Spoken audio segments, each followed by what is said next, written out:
She wasn't just broken, she was branded. Adulteress, homewrecker, unworthy.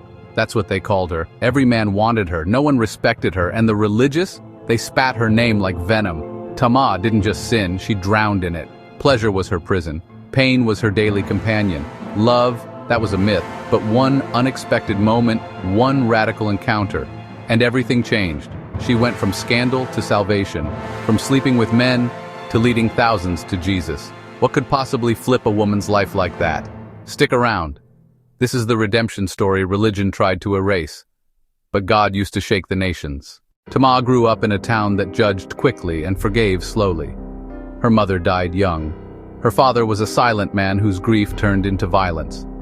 Tamar ran from home at 15, seeking love, approval, anything that felt like affection. She found it in the arms of older men. At first they gave her gifts, then they gave her rules, then they gave her nothing. By 25, she had already slept with dozens, married men, religious leaders, politicians, travelers, and liars. Each one promised love. None delivered. She moved from city to city, changing her name to escape her reputation. But sin followed her like a shadow.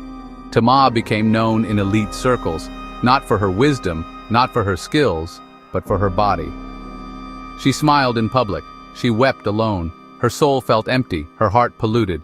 She believed God had forgotten her, but in reality, he was setting up a divine collision. One night, in a packed mansion filled with music, wine, and sin, Tamar was invited to a private dinner. She assumed it was just another rich client. Little did she know what was about to happen. She went to the washroom. But the moment she stepped in, everything changed. She heard a small, still voice. You've been searching for love in places that are killing you, but I can give you life. Shocked, Tamar tried to laugh it off, but the voice pierced her heart. The male voice began to speak of things no stranger could know, her past, her pain, her private fears. Not with shame, not with disgust, but with divine authority.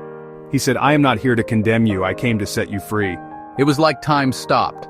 The music in the background faded. The perfume in the air couldn't mask the power in that moment. Her knees buckled. She fell to the ground, weeping, trembling, repenting.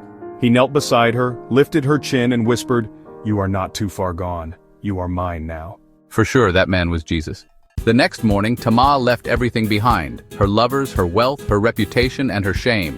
She was born again as a new being. She no longer walked with seductive sway. She walked with supernatural fire. For weeks, she studied under disciples and prophets. She learned of the kingdom of God, the power of the gospel, and the authority given to the redeemed. And then, something unexpected began to happen. She started healing people. Blind eyes opened when she prayed. Addicts were delivered when she touched them. People flocked to her, not for her body, but for her bold, burning message of salvation. Word spread like wildfire.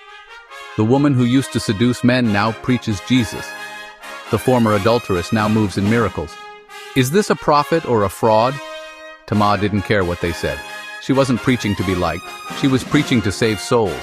She traveled across nations, standing in open fields, prison yards, stadiums, and underground churches, declaring, I was once dirty, deceived, and dead inside. But Jesus found me, he saved me, and he can do the same for you. Crowds wept, demons shrieked and fled, diseases vanished, and thousands gave their lives to Christ. She wasn't educated, she wasn't polished, but she was called, anointed, and on fire. Years later, what began as one woman's conversion became a global movement. Tamar's ministry planted churches, trained evangelists, funded missions, saved prostitutes, transformed cities. She would say, I'm not famous, I'm forgiven. I'm not powerful, I just obey the one who is. Her past, it became her pulpit. Her pain, it became her prophecy. To this day, people still testify of the moment Tamar touched their lives. Not with seduction, but with supernatural power. She died with nothing the world values, but she left behind millions of souls, saved and discipled by her surrender. What about you? You might feel like Tamar did, broken, ashamed, too far gone. But let this be your moment of encounter.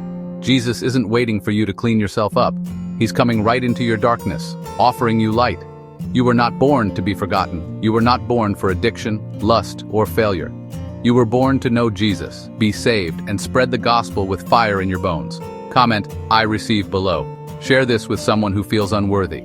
Click subscribe if you believe no one is beyond redemption. Tamar's story is your story waiting to happen. Don't run. Answer the call.